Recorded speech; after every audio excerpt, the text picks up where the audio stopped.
जय जिनेंद्र दोस्तों, जो भी एनालिसिस कर रहे हैं only for learning and educational purpose से है।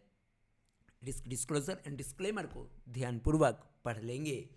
गाइस, निफ्टी पे सिंपल सा प्राइस एक्शन को समझने का प्रयास करते हैं, जहां पर मैंने एक मूविंग एवरेज आप लोगों के लिए लगा रखा है, क्योंकि आपको ऐसे दिमाग में कुछ आएगा नहीं, बिना इंडिकेटर के आपको कुछ समझ नहीं आता। तो सिंपल सा फंडा है 25,840 20 सिंपल मूविंग एवरेज अब डेली क्लोजिंग बेसिस पे बुल्स के लिए सपोर्ट है। यानी कि ये जो गिरावट यहाँ से आई है, यहाँ पर आकर ये क्लोजिंग बेसिस पे सपोर्ट सरवाइव कर जाता है, तो ये एक स्ट्रॉन्ग सपोर्ट की तरह काम करेगा, एक्ट करेगा 20 simple moving average. 20 simple moving average के नीचे अगर क्लोजिंग बेसिस पे क्लोज करके करेक्ट करता है तो प्राइस वीक होती हुई नजर आएगी। लेकिन फिलहाल 25,840 जो है एक इंपॉर्टेंट बुल्स के लिए सपोर्ट है।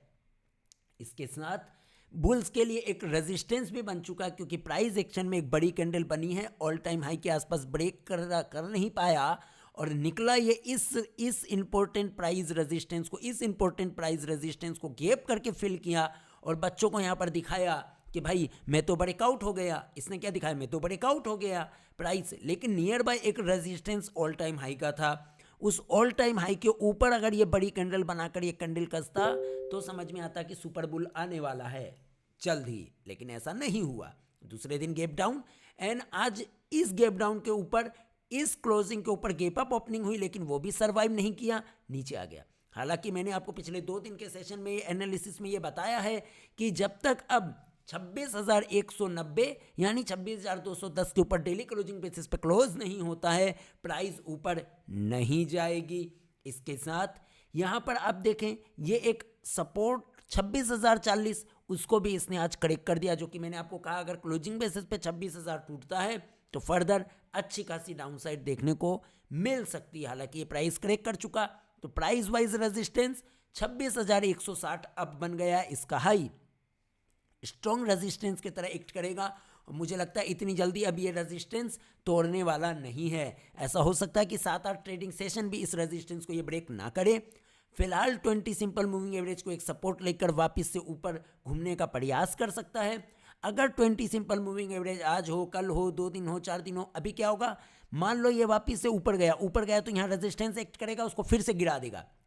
अगर 20 SMA को टच करके वापस से घूम जाता तो ये समझा जाएगा कि प्राइस 20 SMA में सपोर्ट बना लिया है। फिलहाल प्राइस एक्शन में 20 सिंपल मूविंग एवरेज एक सपोर्ट की तरह यहाँ पर देख सकते हैं, सिंपल।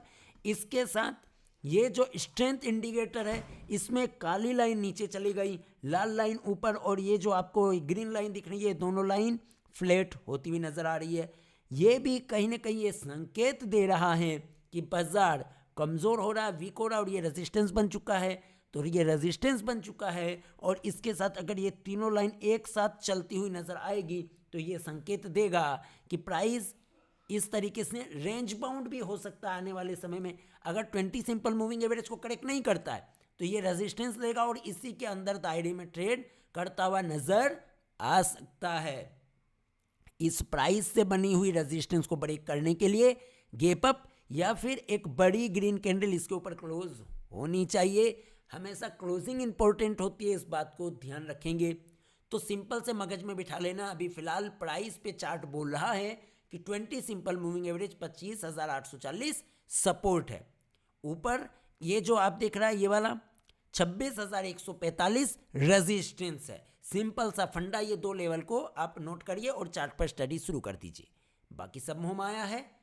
उम्मीद है ये एनालिसिस आपको समझ में आया होगा, दिमाग की बत्ती जली होगी किस तरीके से। सिर्फ सिंपल तो है भाई, लोग कहते हैं आओ मैं आपको सपोर्ट सिखा दूंगा, रेजिस्टेंस सिखा दूंगा। अगर क्या सपोर्ट रेजिस्टेंस, चार्ट बोलता है एक्सपीरियंस बिल्ड करो, उससे बातें करना शुरू करो, बातें करने का मेथड थोड़ा बहुत जानो और उस पर प्रैक्टिस करो, हो गया काम खत्म। किसी की ओपिनियन की जरूरत नहीं है।